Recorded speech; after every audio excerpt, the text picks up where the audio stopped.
Well, we've come up to the time of changing all the oils and lubricants on the quads. Got the skid plate off my quad below. Changed the oil on this already on my quad.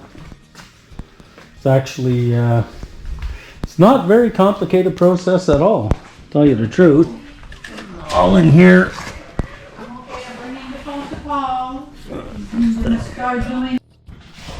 So, underneath my quad here, I did the first oil change, and this here is the drain bolt for the engine oil. And it takes, when you change it with the oil filter, it takes exactly 2.2 liters of oil.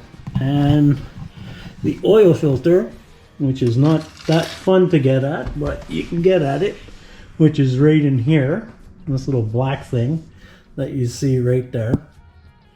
And as I was doing the inspection and looking around underneath everything, like that front drive, I'm going to change the oil out of that. That's right up in there. Not the easiest of accesses, but that's what I'll be doing. And I got to take the rear plate off here, and I will get the rear final drive. But yeah, not too complicated. I'll show it when I'm taking it apart and draining it out.